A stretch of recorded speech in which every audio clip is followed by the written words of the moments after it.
Bueno, ¿qué tal? Con todos creo que ya nos hemos saludado y el punto de vista en esta charla de unos 30 minutos, bueno, va a ser un poco distinto, ¿no?, de todo lo que hemos ido hablando hasta ahora, porque empezamos con Juan haciendo un panorama de la salud, de la salud poblacional, Juan Manuel dándonos una visión de lo que pasa con la salud en el mundo, bueno, Alejandro pasándonos desde la situación de un futuro temible probablemente, a la reflexión más intimista desde el punto de vista individual, y hoy, bueno, amén de las redes de hospitales, etcétera, y Marcelo hablando de los procesos, y Ariel planteándonos con mucha vehemencia el tema del error. Y bueno, esta charla se va a basar en las relaciones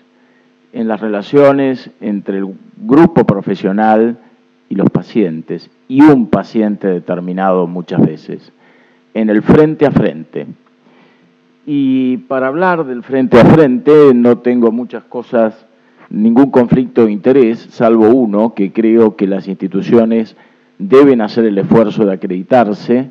ITAES es una muy buena acreditadora, y también participar en las organizaciones científicas de la calidad. Antes de empezar el caso 1, vamos a pasar una breve película, un pedacito. Algunos la habrán visto, pero si vamos a hablar de la relación entre los profesionales de la salud, entre los que trabajamos como profesionales de la salud y los pacientes, me parece que este pedacito de esta película, que se llama WIT, y que nuestra dirección de enfermería la utiliza permanentemente para la educación de las enfermeras, puede ser interesante. Brevity is the soul of wit. But if you think 8 months of cancer treatment is tedious for all of you, consider how it feels to play my part. All right. Let's say it's Friday morning. Grand rounds is what they call it. Action! Dr. Baring? Dr. Kalikian. Professor Baring, how are you feeling today? Fine. Great, just great. Very late detection, stage just 4 upon admission. Hexamethylphosphosol with vinplatin to potentiate. Hex at 300 milligram per meter squared, Vin at 100. Today is cycle 4, day 3. All cycles are at the full dose. Primary site is here, behind the left ovary. Metastases are suspected in the peritoneal cavity, mainly in this area here. Full lymphatic involvement. At the time of first look surgery, a significant part of the tumor was debulked, mainly in this area here. Left, right ovaries, fallopian tubes, uterus, all out. Evidence of primary site shrinkage. Shrinking in metastases has not been documented. Primary mass, frankly palpable in pelvic exam, all through here. Excellent command of details. Okay. Problem areas with Exenvin? Myelosuppression. First, of course, is myelosuppression, a lowering of blood cell counts. That goes without saying. With this combination of agents, nephrotoxicity will be next. Anybody else? Side effects? Nausea, vomiting. Jason? Routine. Pain while urinating. Routine. Psychological depression? No way. Oh, anything else? Other complaints with Hexenvin? Come on. Mouth sores? Not yet. Skin rash? No. Why do we waste our time, Dr. Berry? I do not know, Dr. Kalikian. Use your eyes. Good grief. Hair loss. Come on. Doesn't count.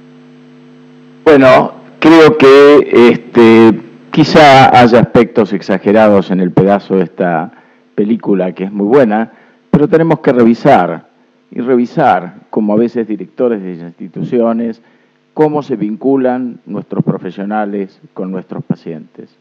Porque ese es el secreto o el punto de partida. Tratamos personas, no enfermedades. Tratamos personas a las que como profesionales de la salud tenemos que cuidar y servir en toda su integridad. A partir de allí, veamos ahora un poquito cuáles son nuestras actitudes cuando algo anda mal, cuando algo se ha hecho mal. El primer caso es un niño de 15 meses, derivado de un hospital provincial, con una característica muy especial. Esto ocurrió hace muchos años y el director del hospital estaba muy ligado a una provincia argentina y de esa provincia un amigo le derivaba a este paciente. El paciente tenía lesiones isquémicas agudas en ambos miembros, probable sepsis, pero había algún problema con la familia porque, bueno, la madre especialmente vinculaba todo con la aplicación de una inyección intramuscular y acusaba de esto a una enfermera. El paciente es admitido a cuidados intensivos y cuando hablamos con la madre nos dice que inmediatamente después de aplicarle una inyección intramuscular de penicilina benzatínica, que en aquellos años se usaba y mucho porque era barata, porque aseguraba con una dosis, cubrir la infección probable. El niño comienza a llorar intensamente y dentro de los 5 minutos se observa distensión abdominal, palidez y una extensa área de equimosis que comprometía el miembro homolateral. Bueno, lesiones isquémicas, etcétera. Pero todo el mundo pensaba y seguía pensando que era una sepsis. Convenía pensar que era una sepsis. Y convenía pensar porque, bueno, el paciente lo habían derivado gente amiga, porque la enfermera seguramente no era la culpable de esto. Pero la búsqueda de la verdad y un poquito de insolencia a veces le lleva a uno a buscar cuál era la verdad. Y efectivamente esto ya estaba descrito y las inyecciones de penicilina benzatínica inyectadas a niños pequeños con poca masa muscular pueden provocar su inyección intraarterial. Pero lo importante es, bien, esto ocurrió en el año 85. ¿Qué hacemos con la familia? ¿Qué le decimos? ¿Cuál es la responsabilidad que tenemos como médicos? Yo creo que tenemos que decirle a la familia la verdad, y esa es nuestra responsabilidad, porque entre otras cosas, esto terminó después con otros 2 chicos más que reportamos y publicamos en cuanto a esta complicación que nos llevaba ya entonces a cuestionar las inyecciones intramusculares en los pacientes en general y en el caso particular de pacientes pequeños y de poca masa muscular. Bien, entonces, ¿qué pasa cuando el error no es mío? Esto parece más sencillo, porque el error no fue en mi institución. Sin embargo, ¿cómo reaccionamos ante la detección de un probable error cometido en otra institución? Nos reímos, decimos qué animales, qué bárbaro, mirá lo que hicieron, yo no hubiera hecho eso. Pero nosotros tenemos responsabilidad también. Y la responsabilidad primera y la obligación ética es decir la verdad. Por supuesto que no hay guías de cómo decir la verdad, de qué manera decirlo, porque nuestro objetivo es que los problemas y los errores no se repitan. nuestro desafío es ayudar a que las cosas mejoren. Tenemos una oportunidad de aprender nosotros y aprender también los que pudieron haber cometido algún error. Y tenemos que construir confianza, la confianza del paciente con todo el sistema de salud. Y tenemos también que evitar litigios, porque nadie se beneficia de los litigios. Pero, ¿cómo proceder? Porque la verdad que nos da pena. A veces puede ser alguien que conocemos.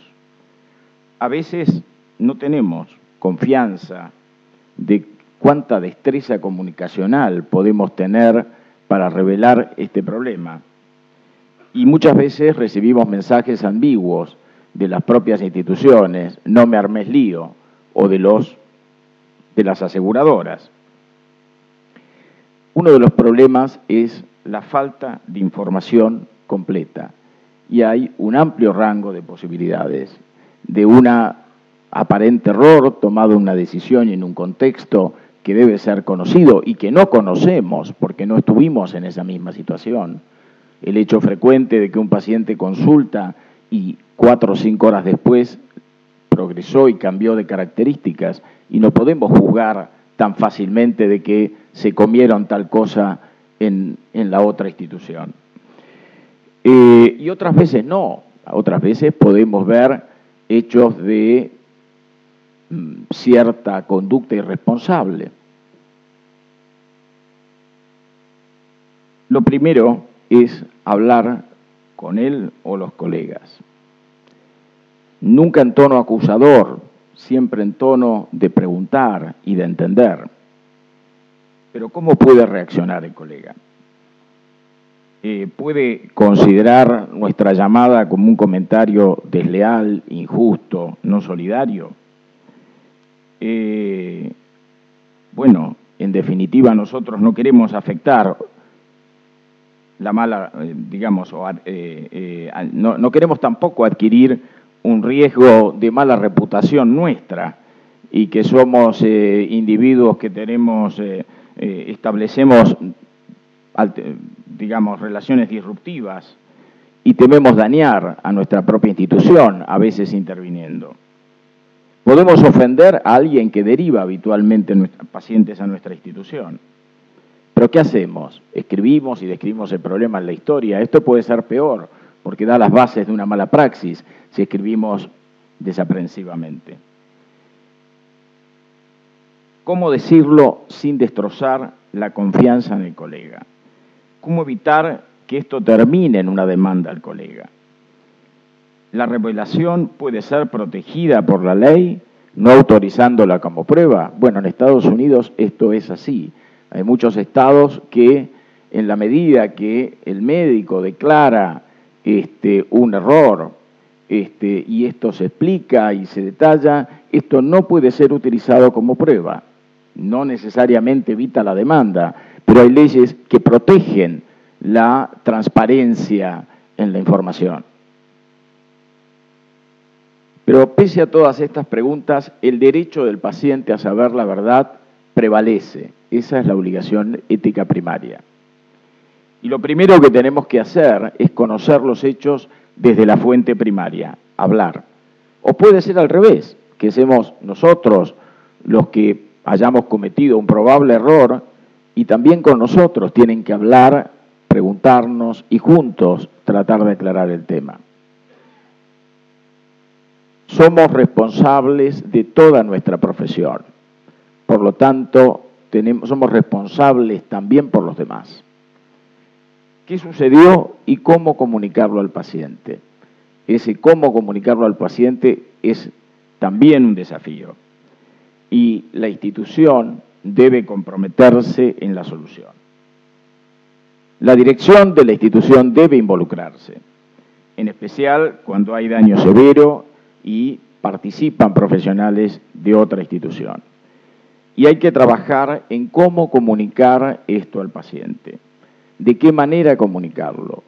Si puede participar el médico de la institución donde presuntamente hubo un error o no. por lo menos esa opción tiene que estar. Y probablemente se requiera entrenamiento para hacer esto de forma adecuada. Las aseguradoras deben prestar todo el apoyo necesario para revelar el error. No podemos entender los seguros de mala praxis como los seguros de los automóviles, donde la empresa aseguradora le dice, mire, aunque usted haya tenido toda la culpa porque estaba distraído e impactó al otro auto, usted diga que es argentino. No sabe por qué ni cómo, ¿no? Esto no puede ser aplicado de la misma forma en la medicina, y las aseguradoras serias y buenas lo saben. Bueno, hablando con los pacientes acerca de los errores clínicos de otros.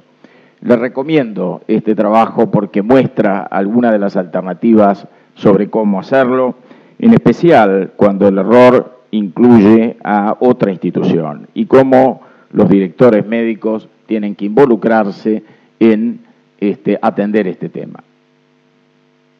Vamos a otro caso. Paciente de 31 años, linfoma linfoblástico en tratamiento de consolidación. Esto ocurrió en nuestro hospital hace unos 5 años. La enfermera a cargo llama a farmacia reclamando la medicación oncológica, que era vincristina, que debía administrar por vía endovenosa. Farmacia responde que la medicación fue entregada 2 horas antes. La enfermera avisa al médico de guardia, no encuentra la medicación. El médico de guardia se contacta con el oncólogo a cargo. El médico oncólogo le recuerda que el paciente fue trasladado a quirófano para administrarle medicación intratecal, metrotexate, corticoide, y que lo iba a hacer anestesia, y que quizá la medicación la llevaron erróneamente al quirófano. El médico de guardia llama a quirófano, contacta al anestesista, y este le confirma que había recibido 2 medicaciones, en este caso eran 3, y todas las había infundido por vía intratecal. 22 horas, evento centinela, es decir, un evento que va a dañar al paciente y seguramente le va a producir la muerte. ¿Qué hacemos? Obtener la confirmación, aviso al jefe de servicio, al jefe de departamento, la dirección médica, seguridad del paciente. ¿Qué puede hacerse para paliar o prevenir el daño? Ir a buscar en la bibliografía, lo veremos luego, pero solo en la literatura de estos casos hay reportado más de 40 o 45 casos publicados. Entonces, se supone que los que no se publicaron, porque en general la gente muchas ganas de publicar esto no tiene, se imaginan que hay muchos más. ¿Qué se le informa al paciente y a la familia? ¿Quién dará la información y a quiénes? Hay que contactar a todos los que participaron en el evento. Si a ustedes les plantearan esto, ¿qué ocurre primero? Bueno, ¿cuál es dentro de una institución con cultura punitiva? ¿Quién fue el imbécil que hizo esto y no leyó bien? Porque en la historia clínica estaba bien indicado lo que había que hacer. Sin embargo, esta es una salida muy sencilla. Esto no es el error de una persona. Esto es el error de muchas personas, generalmente. Y entonces uno tiene que hablar con todos ellos, analizar, avisar al departamento de legales, seguro. Y, claro, cuando las drogas ya vienen preparadas, a veces la cajita donde dice fatal por vía intratecal no está presente. Cuando uno hace la búsqueda bibliográfica, y por supuesto esta es posterior, la hicimos en su momento, pero esta es posterior, y siguen apareciendo todos los años trabajos, lo cual confirma que el problema persiste. Resaltado la posibilidad de tratamiento, que era, bueno, colocar un drenaje y lavar todo lo que se pudiera el espacio. Y curiosamente, en la cita 10, que es la última, alguna publicación hecha por el grupo forense de nuestro país. De manera que este es un problema que uno ve que este tipo de errores ocurren. Muy interesante, este trabajo está hecho en Holanda. 3 niños con esta lesión, los 3 murieron, pero en 2 el diagnóstico fue radiculoneuritis viral y se hizo el diagnóstico dosando la vincristina en el líquido cefalorraquídeo. ¿Qué significa esto? Que quien le inyectó la medicación intratecal no lo denunció y el paciente es derivado con una lesión de no se sabe qué cosa y en la cual se descubre que ahí estaba la vincristina. Y este es un poco el tema. A veces los errores ocurren y intencional o no intencionalmente no los buscamos.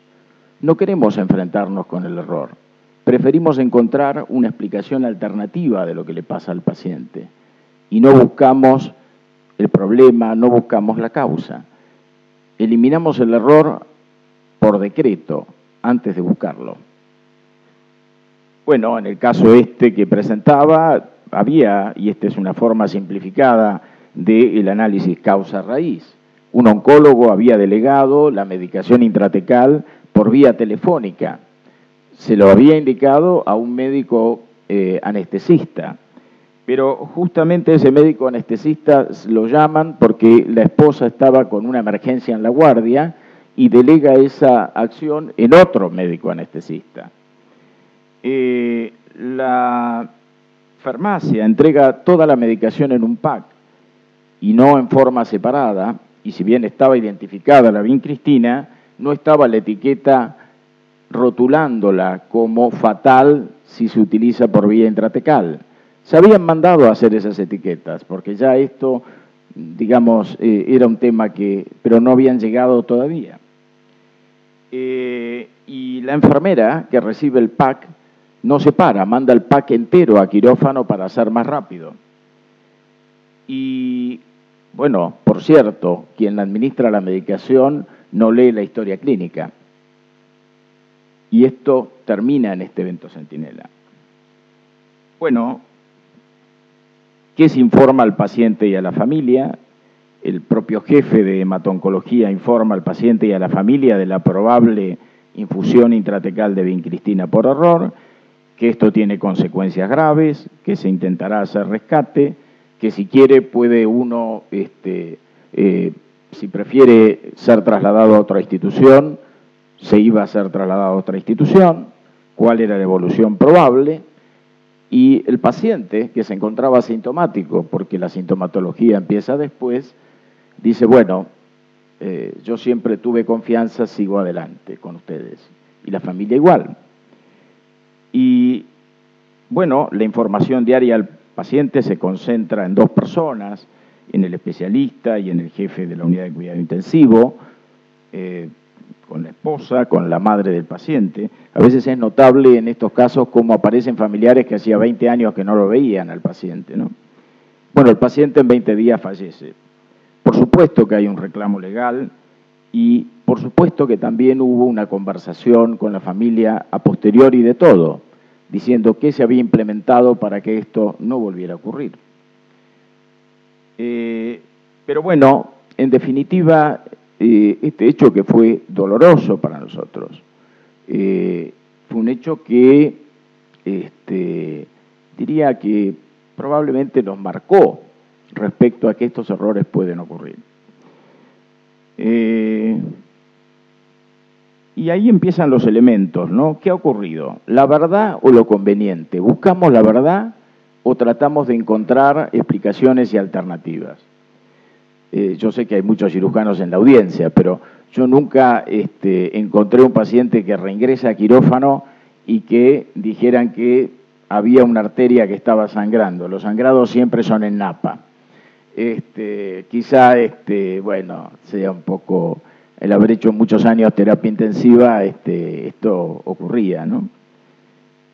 Entonces, cuando hay un evento detectado, la política nuestra es que cuando hay un evento centinela, el jefe de servicio es responsable de reportarlo a la dirección en forma inmediata. No aceptamos retrasos, esto es una responsabilidad grave. Hay que evaluar la posibilidad de daño, hay que ver la oportunidad y la manera que uno va a dar la información y,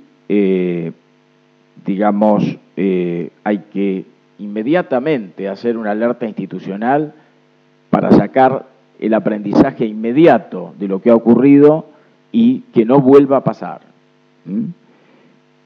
Hacer el análisis de causas a raíz, comunicarse con la aseguradora, comunicarse con el financiador y muchas veces hay que aceptar que el daño tendrá que ser reparado. Alerta institucional, farmacia, la etiqueta de fatal por vía intratecal en cada ampolla de vincristina que salga.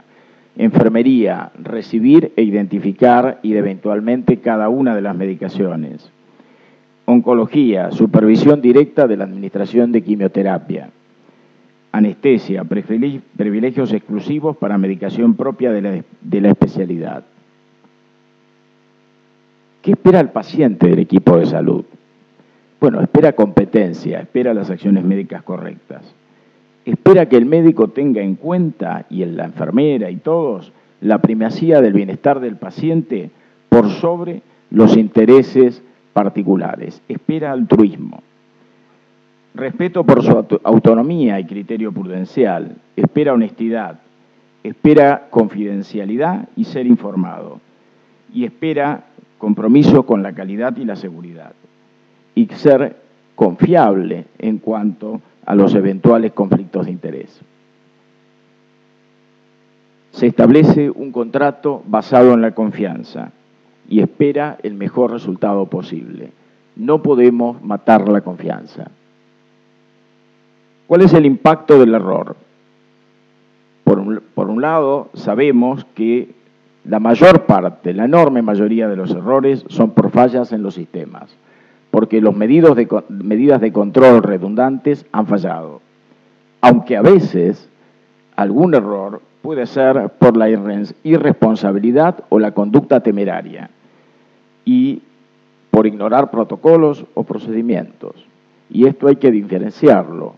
Las instituciones debemos pelear por tener una cultura justa, y una cultura justa sabe reconocer las fallas del sistema, pero tiene también la adecuada respuesta a las conductas irresponsables o a las conductas temerarias. El daño puede ser reversible o irreversible y la situación es muy distinta en un caso y en el otro. Y a veces el revelar el caso, a veces hay casos que son evidentes. Si se operó del lado equivocado, las explicaciones de los médicos suelen ser muy pobres, ¿no? Lo operamos del lado derecho de la hernia porque siempre es bilateral, ¿vio? Y eso a veces irrita al paciente, a veces lo irrita. Y hay dos víctimas o dos grupos de víctimas. Una es el enfermo y su familia, que siente angustia, dolor, desesperanza, frustración, cólera, culpa. ¿Por qué elegí este lugar? Desconfianza, acusación. Y también hay otra víctima, que son los profesionales o el profesional involucrado, que primero niega, después se siente frustrado, después a veces trata de acusar a otro, o culpa a alguien, a la institución, al trabajo, al sueño, siente vergüenza y siente desilusión. Hay un trauma emocional agudo y el camino al burnout está lleno de muchos estrés, situaciones de estrés postraumático no resuelta. Y lo primero de todo es pedir perdón, pedir disculpas. Errar es humano, perdonar divino. Hay un paper que se encarga de poner la segunda parte del errar es humano. Explicar lo ocurrido, poniendo el énfasis generalmente en la falla de los controles o en la falla del sistema. Explicar las consecuencias posibles y probables y conservar la esperanza de recuperación si esto es posible. El paciente espera comprensión y compromiso. Ofrecer la inclusión de otros profesionales, ofrecer el apoyo psicológico, social, espiritual, establecer quién dará la información y presencia de responsables de la institución. Hay que aceptar que probablemente esto genere una demanda, no proponerla o no desafiar con la misma, pero aceptar que esto va a ser posible. Y la otra víctima, el médico, la enfermera, que ha cometido aparentemente o que tuvo mayor responsabilidad en el error. Reunirse con todo el equipo interviniente, entender que no hay un único culpable, evitar las acusaciones cruzadas. Falló el sistema en su supervisión, trabas al error, insuficiente entrenamiento. Seguridad del paciente, que recaba todos los datos, el análisis de causa raíz, y la institución que tiene que brindar todo el respaldo, todo el respaldo. No es sacar, no es el que se equivoca la manzana podrida que hay que sacar, el tonto, no. Ha fallado el sistema. Ustedes vieron el tema a veces de los trenes, ¿no? Y bueno, para muchos de nosotros es evidente que quienes conducen los trenes habían sido filmados en situaciones por lo menos bastante equívocas. Pero esto no quita responsabilidad a quien dirige una determinada línea de ferroviaria. Y creo que finalmente, digamos, la revisión de cada uno de los responsables de que conducen los trenes es una medida perfecta. Y con la irresponsabilidad no se puede ser tolerante. No se puede ser tolerante. Bueno, acordar quién continuará el vínculo con el paciente y su familia, quién y cómo dará las noticias, y las intervenciones de salud mental pueden a veces ayudar. ¿Qué le pasa a quienes participan de un error? Hay culpa en la familia y en los profesionales intervinientes. No debí irme, tenía que quedar cuidando a mi mamá, a mi hijo todo el tiempo. ¿Por qué me fui a casa? No debí elegir este lugar para operarlo, debía hacerlo en el otro. Temor, nuevos daños, a veces represalia entre la queja. Esto se ve a veces en poblaciones, sobre todo en Estados Unidos, en los inmigrantes, ¿no? Terror de decir algo, a ver si todavía... Bien, los profesionales, el temor a la reputación, a la pérdida del trabajo, la pérdida de la licencia, demandas, el futuro, el qué dirán mis colegas, y soledad, mucha soledad. El médico, la enfermera responsable desaparece. La familia necesita en ese momento más que nunca un vínculo empático y comprensivo. Los profesionales pierden la confianza propia de los pacientes y de los colegas. ¿Vieron el ejemplo que mostró Ariel de la enfermera que le da la alimentación enteral por vía endovenosa en España? Está internada en un neuropsiquiátrico en España, y esto pasó hace varios años. Comunicación y reconstruir confianza. Transparencia. No hay otra forma de hacerlo. Transparencia. Honestidad. No dar vueltas. No dar vueltas. Usar las palabras adecuadas, pero no evasivas. Ley. En Estados Unidos, la ley de protección, cuando hay reconocimiento y disculpa, la I'm sorry law. ¿Tendremos que modificar algunas cosas de las leyes en la Argentina? Probablemente sí. A veces hay conflictos éticos entre lo que el profesional quiere hacer y una política institucional que puede no ser acorde con lo que debe ser. Retener información, silencio y evasión incrementan la desconfianza e incrementan el litigio. La disculpa puede ser insuficiente para reconstruir la confianza, la aceptación y el cierre, pero es un primer paso indispensable.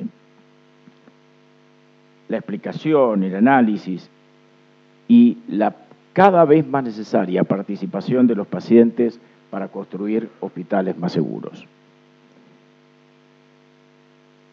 La transparencia es necesaria para mejorar la calidad. No se puede mejorar la calidad en el oscurantismo. Promover la responsabilidad de los líderes con la seguridad. incrementar la confianza de los pacientes. Ustedes saben que del reporte público de resultados cada vez se habla más, en especial en Estados Unidos y en Inglaterra también esto ha sido considerado. Hay quienes dicen que los errores tienen que ser reportados públicamente, que es un derecho de la sociedad conocerlos. Conducta no punitiva ante el error, investigación y propuestas de mejoras en la seguridad para evitarlo en el futuro.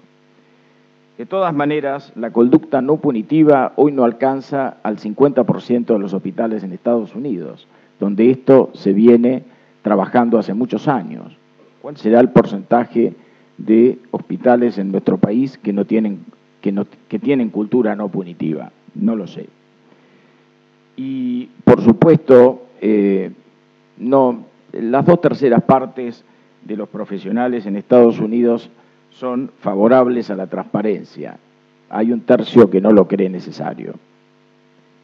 Entonces, hay programas como el llamado disclosure, decir hubo un error, comentarlo, pedir disculpas y ofrecer una recompensa inmediata que han tenido éxito en Estados Unidos, que han logrado bajar hasta un 60% los litigios legales y los costos por litigios legales.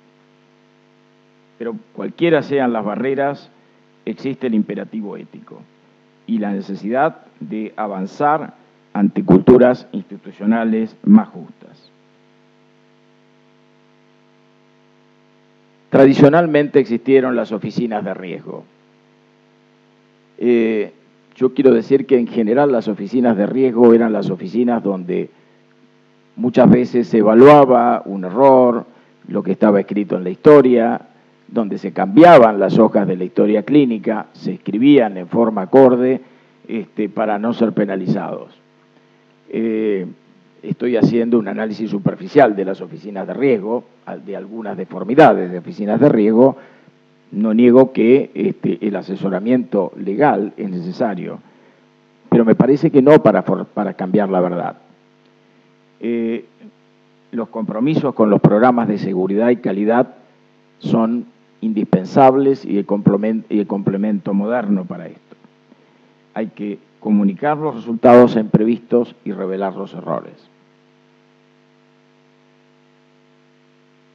Vamos a ver solamente... ¿Estamos en tiempo? Vamos a pasar un pedacito de una película. Primero van a interpretar como alguien que cometió un error y está pidiendo disculpas, pero no es exactamente así.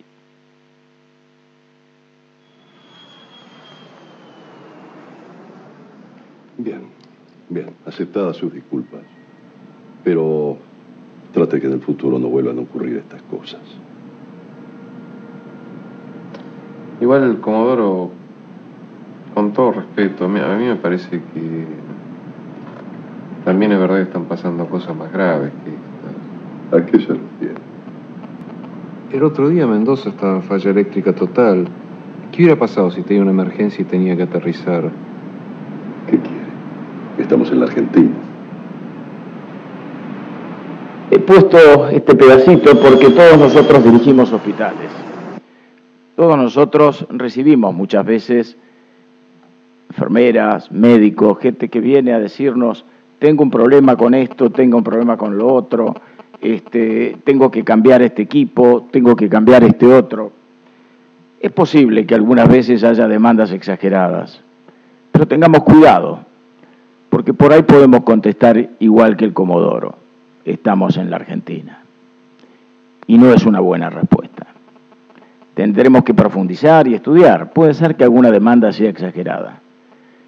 Todos sabemos que el dinero no lo tenemos, que en un hospital público no es fácil pedirle al ministro que me mande otro $1.000.000 con el equipo porque el que tengo no es el mejor. Y en privado es lo mismo, porque a las autoridades de la universidad no las convenzo fácil de que esto hay que hacerlo. Pero tengamos cuidado de no decir esta respuesta, porque esta respuesta costó muchas vidas. Probablemente se requieran nuevos marcos legales, ¿no? Probablemente lo que hay que mirar es cuánto se invierte en seguridad del paciente, cuánto se invierte en calidad, cuánto se invierte en control de infecciones. y ahí, digamos, en vez de poner tantos juicios millonarios con compensaciones que generalmente disfruta la familia del que murió, deberían ponerse penalidades que obliguen a las instituciones a invertir en mejorar la seguridad de cada una de ellas, invertir en mejorar su control de infecciones, invertir en algo que ayude a toda la comunidad. Responsabilidad de los sistemas, es cierto, pero esto no quita el tema de las conductas temerarias o irresponsables que no deben ser aceptadas.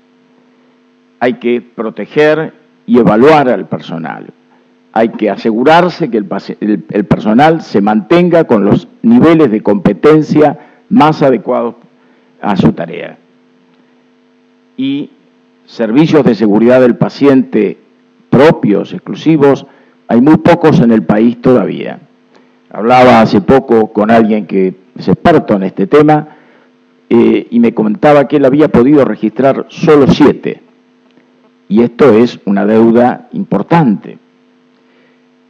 Y entonces hay que tener más políticas y procedimientos de seguridad y sin duda las acreditaciones y la participación y compromiso de los pacientes en la seguridad me parece que son cosas en las que debe todavía trabajarse e incorporarse. Calidad ética de las decisiones, los valores personales y los valores institucionales. Las instituciones terminan siendo los valores que logren predominar en ellas. Y el entorno y las circunstancias no pueden ser la excusa de ser mediocres. Y tenemos que poner todo el esfuerzo en garantizar los derechos de los pacientes. Bueno, la cultura ética. Hay drivers de la contracultura. Las carencias, la inestabilidad laboral, bajos presupuestos, bajo reconocimiento de honorarios médicos, incentivos indebidos, falta de enfermeras, desproporción de la demanda en relación a la oferta, la competencia desleal y la fragmentación excesiva del sistema. No importa, igual hay que seguir con las circunstancias que a uno le toquen y tener en alto y proteger a los pacientes. Y a veces los valores no se pueden valorar mucho, pero los valores incorregibles y se vuelve a través de ellas a los valores. Y también la necesidad de competencias no cognitivas en las que nos hemos entrenado muy poco, como ser la comunicación, el lenguaje, la empatía, la integridad, la compasión, la colaboración, la responsabilidad, el respeto y el compromiso con la mejora continua, reconociendo nuestras propias limitaciones. Muchas gracias.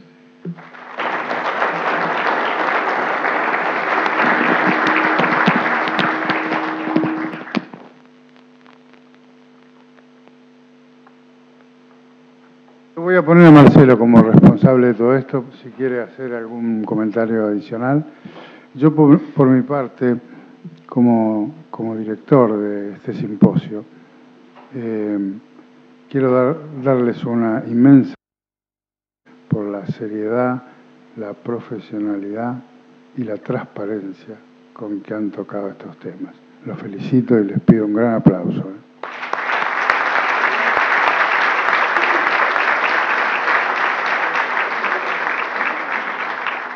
Queda abierto el periodo de preguntas a cargo del doctor Pellizzari.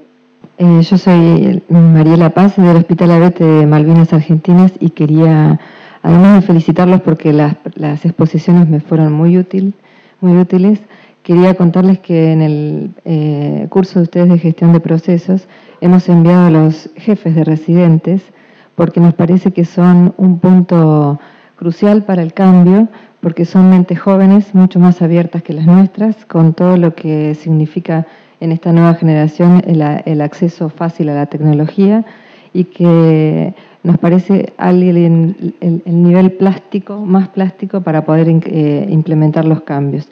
y la verdad que para mí fue muy grato escuchar que uno de los facilitadores de uno de los proyectos que ustedes contaron fue un jefe de residentes, y lo mejor para mí fue que al él correrse de facilitador del proceso, el proceso se mantuvo y logró ser prescindible, tal cual como decía Alex ayer, que creo que es uno de los objetivos que yo también tengo, que los directivos que estemos en los lugares implementemos cambios y podamos acompañar, pero sobre todo lograr ser prescindibles para que cualquiera esté transitoriamente en el cargo, se pueda persistir ese proceso y que eso vaya progresando paulatinamente. Así que agradezco la experiencia de ustedes y que la hayan compartido con nosotros y nos ayuden a mejorar desde un hospital municipal en relación con un hospital privado que nos hace muy bien estar en relación. Sí, a nosotros también.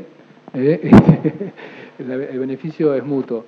La verdad que tenemos 20 cursantes del programa de mejora de procesos y estamos encantados porque se generan muchísimas situaciones de culturas distintas donde intercambiamos maneras de hacer.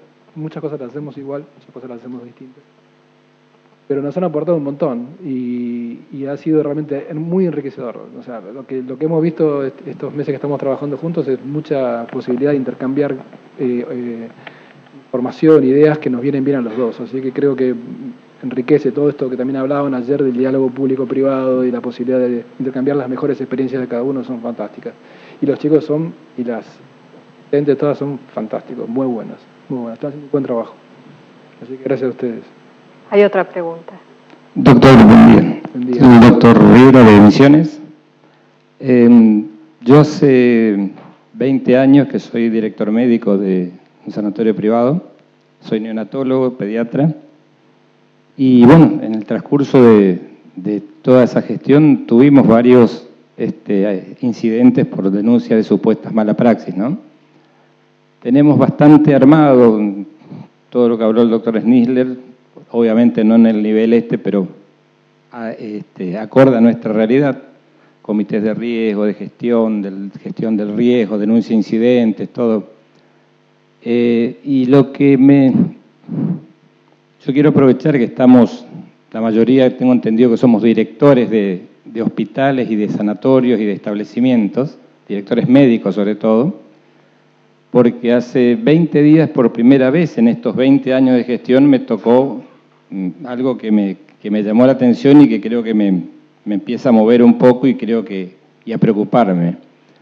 De todas las supuestas o las demandas que tuvimos por supuestas mala praxis, todas fueron orientadas al médico y a la institución.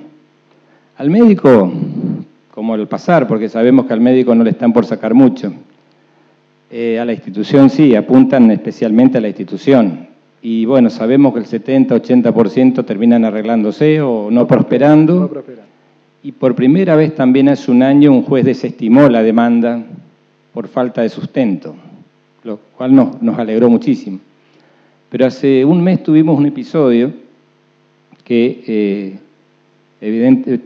concurre una embarazada con 37 semanas a la guardia. En realidad queda internada por pérdidas, por precaución. El médico le comenta que la deja internada más que nada por precaución, pero que le va a hacer todos los estudios, comunica a su obstetra de cabecera, esto todo en la guardia obstétrica, y entre ellos le dice, le vamos a hacer una ecografía. Bueno, por un problema técnico, dos ecografistas de viaje y un ecografista que no aparecía, somos una institución chica, 140, 150 camas, la mujer pasó muy bien toda la noche. Al día sí, la vio el obstetra a la noche, la vio el obstetra a la mañana, su obstetra, y la ecografía se pudo hacer recién al mediodía, o sea, 12 horas después de la internación. Cuando se hace la ecografía, el bebé había fallecido. Estábamos con un feto muerto. Cuando se había quedado por precaución y por supuesto mejor control. Bueno, vino toda la etapa de la comunicación, la dirección médica se involucra el profesional, todo el equipo, el ecografista, todo bien. Tuvimos una muy buena charla con el esposo sobre todo, pero por primera vez, le decía, en 20 años, un señor él es un profesor de educación física, ella una docente, dice, me parece perfecto que nos hayan llamado, me parece perfecto que nos reunamos, que nos pidan las disculpas del caso y que se pongan a disposición nuestra. Pero yo no sé si la ecografía tuvo algo que ver o no, nos dice el señor. Pero acá dice, bueno, falló el ecografista que no vino, pero falló la cabeza, falló el sistema y falló la cabeza, y falló la dirección médica. Entonces, nosotros vamos a accionar contra el profesional, contra la institución y contra el director médico, que es el responsable de que el sistema funcione. Es la primera vez en 20 años que me apuntan así directamente, ¿no? Entonces digo, evidentemente algo que yo personalmente siempre lo tenía como, bueno, el médico, el sanatorio, la clínica, y ahora evidentemente también está la posibilidad de que digan no, pero el responsable de que el ecografista no haya venido y que no se haya hecho la ecografía es usted, que es el director médico, o sea, usted también va a entrar en la bolsa. Les agradezco mucho, pero esto sigue. Claro. Y tenemos muy buena relación, hablamos todo, pero sabemos que se viene. Entonces quería aprovechar para comentar esto que para mí hasta ahora era nuevo. Nunca me había tocado tan de cerca, por lo menos. Muchas gracias. ¿Algún comentario? El escalofrío que nos agarra a todos, ¿no? Porque, bueno, si bien esto está implícito, ¿no? Es decir, está implícito, la verdad que yo por lo menos tampoco tengo una experiencia como a la que usted se refería, ¿no? Es decir, pero bueno, es un riesgo que evidentemente puede ocurrir. Hay un seguro que es conveniente tomar, que está vinculado con las responsabilidades directivas, porque en todas estas podés caer siendo director médico o integrando el directorio de una compañía, que te pueden apuntar directamente, así que esto está cubierto específicamente en forma legal. Por otra parte, yo conozco el sanatorio, es el sanatorio Boratti de Posadas, que es un gran sanatorio, no es un bolichito como dijo él, es muy bueno, hemos ido a dar cursos allí y hemos tenido 60 y 70 personas durante un mes recibiendo con gran entusiasmo, con ganas de mejorar y aprender. La polenta. Y es un modelo de sanatorio del interior. Felicitaciones, Riela. Yo soy Matías Tisibaña, soy médico del hospital. Completando lo que decía la doctora antes, me parece, pensando a nivel de directivos, muy interesante involucrar a los jóvenes como motores del cambio, pero no dejar de pensar que los directivos tienen que ser los responsables o los que lleven el cambio adelante. Uno puede generar muchas ideas a nivel de la gente que hace, sobre todo de la gente joven, pero si no tiene respaldo de la conducción y eso no es parte de la idea, de las estrategias finales de las instituciones, muchos de esos intentos van a quedar frustros. Doctor Durlach. La pregunta, yo soy Ricardo Durlach, director médico del Hospital Alemán. La pregunta es, ustedes han demostrado que desde el 2004 tienen la acreditación del ITAES y vienen trabajando en calidad, mejorando los procesos y han demostrado que se ocupan de la seguridad del paciente. Ahora la pregunta es, ¿tienen en los resultados menor número de demandas? ¿Cayó la tasa de juicios o, si lo han arreglado, la tasa de demanda por número de pacientes atendidos? Tengo una estadística clara sobre eso.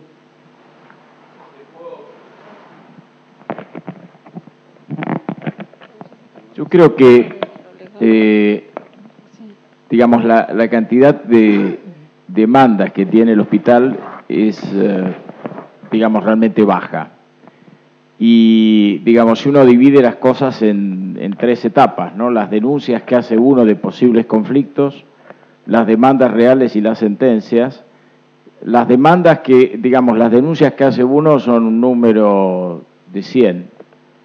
Probablemente las que efectivamente se materializan como algún tipo de demanda serán 20 y de esas 20, las que llegan finalmente a una condena judicial son muy pocas. Yo no recuerdo en este momento que el hospital tenga ninguna condena, muchas porque hay arreglos que las propias compañías de seguro prefieren hacer un arreglo, ¿no? Y la razón a veces de los arreglos es que cuando se hace una demanda y hay un seguro, una de las primeras, si el juez da curso al seguro, pide inmovilizar el 30% de la demanda en dinero. Con lo cual, aunque finalmente se pruebe que no hubo ninguna mala praxis, la compañía de seguro tuvo que tener inmovilizado dinero durante bastante tiempo, con lo cual siempre se prefiere, en la medida que sea algo razonable, el arreglo, ¿no? Yo lo que creo que uno de los problemas es que, y a veces es un problema con los profesionales, que muchos profesionales siguen trabajando sin tener seguros de mala praxis o teniendo seguros de pseudos seguros de mala praxis. Ese es un problema que creo que hoy no se puede aceptar, ¿no? Hay una pregunta en este sector. Una sola cosa. Nosotros estamos llevando adelante ya, estamos en el 6º año del plan de salud, estamos llegando a los 10.000 afiliados, y no tenemos absolutamente ninguna circunstancia legal. Y esto es una buena parte, será suerte, y otra buena parte es estar muy cerca de la gente, es sentarlos, explicar, hablar, demostrar, estar. Nosotros como ustedes somos una entidad civil sin fines de lucro y eso también es apreciado, porque en un momento determinado el paciente dice, me quita la plata a mí para llevársela a él en el bolsillo. En estas circunstancias esto no se da y podemos hablar casi como un hospital público, ¿no? Como diciendo, bueno, mirá. Y casos de tener que dejar a personas sin cobertura, porque nos mienten, tampoco los dejamos en la calle. Les hacemos una conexión con un lugar determinado. En el plan de salud nuestro se han inscrito 2 personas que estaban en plan de trasplante y pusieron que estaban sanos, uno trasplante corazón-pulmón y otro trasplante de hígado, y pusieron que estaban sanos. Nos damos cuenta rápido, tal vez en la primera visita. Ahora, en todos esos casos que podrían generar una demanda, hablamos con la gente y le ofrecemos una solución, lo conectamos con un lugar público donde se haga trasplante. Mandamos a nuestros médicos que los controlen, los ayuden, los asistan. Es decir, vamos buscando fórmulas que permitan no plantarnos de punta con la gente. Por lo menos desde el punto de vista del prepago, hasta ahora hemos tenido suerte. Por ahí nos caen 5 la semana que viene y estamos fritos, ¿no? El doctor Dupuy de Lom. Buen día, mi nombre es Dupuy de Lom, soy director médico de un sanatorio de Capital. El tema de la mala praxis es apasionante y sin lugar a dudas preocupante para todos nosotros. Pero yo, además de felicitarlos por las exposiciones, no quiero salir del centro del problema, que es el error, y del centro del problema, que es no dañar a la gente. Digamos, eso me parece que es lo fundamental. No disminuir el número de denuncias de mala praxis, sino disminuir los daños que le ocasionamos a la gente por nuestra participación. Creo que ese es el mensaje que me llegó totalmente, a mí, que es el mensaje que me quería transmitir o que queremos transmitir cuando hablamos de error médico, ¿no? El otro es un tema apasionante y de la litigiosidad indebida y todo eso podemos hablar 1000 veces, pero me parece que lo central es no dañar a la gente. Totalmente de acuerdo. Algunos datos tenemos ahí de caída de tasas de infecciones, de neumonía asociada a ventilación mecánica, de bacteriemias. La verdad que se han conseguido algunas cosas que son interesantes. Estaban allá atrás, era el... A ver. Hola. Yo sí.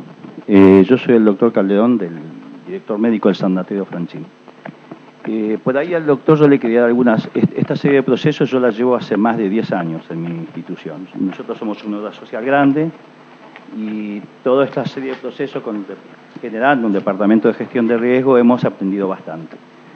Normalmente cuando uno ve los juicios, los ve después de los 5 años. No lo ve al primero o segundo año, lo ve después de 5 años, porque muchos juicios aparecen después. Entonces, nosotros llevamos desde hace 10 años los números de juicios en relación al crecimiento de pacientes de la obra social y en relación al número de casos que se presentaron en el Departamento de Gestión de Riesgo. Y realmente, no puedo decir que bajó, pero realmente estos procesos, por lo menos a pesar de haber un número importante de crecimiento de pacientes, hemos bajado y hemos mantenido la tasa en estos últimos años. O sea que sí da resultados. Sí, por supuesto. Los claro resultados, sí. yo los tengo demostrados en mi institución bueno. y sí es importante. Bueno. Del doctor Desmery.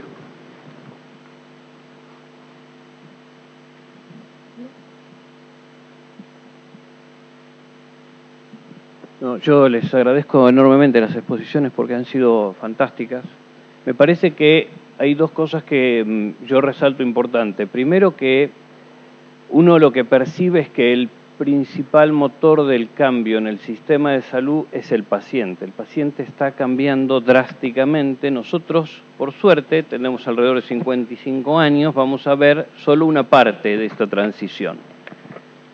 Probablemente los directores que nos sucedan van a empezar a percibir esta globalización del paciente. El paciente es un paciente global, progresivamente más global, cuanto más joven, más global es. Y a mí me parece que hay algunas estrategias que nosotros tenemos que tratar de implementar para, digamos, no sé si ir adelante, pero por lo menos ir al mismo tiempo. Y Eduardo lo comentó brevemente, que es, digamos, liberar nuestros resultados. Yo creo que es central en la cuestión de la transparencia del sistema de salud que seamos responsables de empezar a liberar los resultados, digamos, que la gente pueda saber cómo le va a ir si tiene una neumonía y se interna con nosotros, con todas las complejidades del case mix y de los grados de comorbilidad. O en procedimientos selectivos, que me parece que es enormemente más sencillo para todos. La verdad es que obviamente esto debería concluir en liberar errores, pero ese me parece que también es un tema Totalmente. que, digamos, nosotros vamos Totalmente. Nosotros empezamos a publicar algunos indicadores en nuestra página web. Si vos entrás, vas a encontrarte algunos indicadores. Son un inicio tímido de hacer público los datos propios de la institución. La verdad que lo que queremos es ir creciendo y avanzando en todo esto. Nos sentimos un poco asustados, de alguna manera, estamos un poco como asustados, diciendo hasta dónde avanzaremos o cómo reaccionará la sociedad ante un dato a lo mejor no del todo favorable. Por ahora nos estamos animando a publicar resultados de metas internacionales, algunos indicadores de control de infecciones. Pero vamos en esa línea. Yo creo que eso va a ayudar muchísimo, muchísimo a mejorar la calidad. El día que nos animemos a decir cuán buenos somos, pero no de espectacular que hacemos las cosas, sino de tantos pacientes, cuántos te fueron bien, cuántos te fueron mal, cuántos necesitaron reinternaciones, reoperaciones, cuántos infectaron. Me parece que eso es un dato muy importante. Sí, buenas tardes. Yo soy la licenciada Díaz María Candelaria. Aprovecho la oportunidad para agradecerle su invitación. Tengo que decirle que con agrado soy la representante de la dirección del Hospital Regional de Comodoro Rivadavia. Es el hospital más grande, el hospital de referencia en la región patagónica. Para los que conocen la Patagonia, nuestra geografía no es la más óptima. Entonces, nosotros en nuestros puestos sanitarios, en nuestros hospitales rurales, tenemos a cargo enfermeros. De hecho, nuestra área programática sur está a cargo de un licenciado de enfermería. Entonces, ante la falta de profesionales médicos, los enfermeros hemos tomado el puntapié inicial de hacernos cargo de un poco el sistema de salud. Bien. Muy bien. Entonces, lo que quiero aportar desde aquí, con esto de lo que es mala praxis, denuncia, mal acto legal indebido, démosle el concepto que querramos, pero sí quiero dar el apoyo acá al doctor de Mar del Plata, diciendo que la toma de decisiones en cuanto a responsabilidades y culpabilidades, donde en este último tiempo hemos estado los actores como por ejemplo nosotros los licenciados en enfermería ocupando cargos directivos, yo creo que desde allí tiene que haber una claridad sobre una claridad de concepto. ¿Qué es mal acto médico? ¿Qué es mal acto de medicina? ¿Qué es mala praxis? Entonces, como dice el doctor, invito a todos los que están acá que comencemos a hacer esa reflexión antes de buscarnos culpables, quiénes son, a quién le cabe. De un tiempo a esta parte, los cargos directivos eran siempre médicos. Sepan que van cambiando, entonces los enfermeros también nos sentimos involucrados en esto. Y por suerte, por hoy no tenemos la responsabilidad mayor de los juicios de mala praxis. Nosotros que contestamos oficio desde la dirección todos los días, no van dirigidos a los enfermeros. Entonces, clarificar desde lo gubernamental y desde la legislación legal, desde lo legislativo, desde el ministerio, tendría que salir la iniciativa principal. Así que desde ya los invito, si alguien quiere ir al sur, bienvenido será. Muy bien. Muchas gracias. Antes de levantarnos, quisiera dar la palabra a otro enfermero, que es Ariel Palacios, que nos dio la charla anterior, que quería decir algo, y con eso terminamos.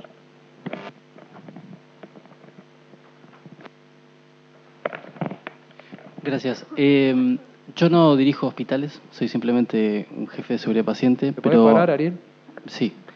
Yo no dirijo hospitales, soy simplemente un jefe de seguridad paciente de esta orgullosa casa.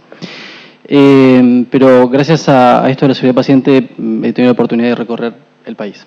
Y cada vez que damos una charla de este tipo surgen siempre estos temas. Cuando hay directores, jefes y personas con responsabilidad, siempre el tema del error asociado a la mala praxis y demás es un tema candente al que no tenemos respuesta. De hecho, muchos de nosotros nos hemos planteado empezar a generar alguna suerte de diálogo, consorcio, lo que fuese, para proponer el tratamiento de nuevas leyes al respecto semejantes a Estados Unidos.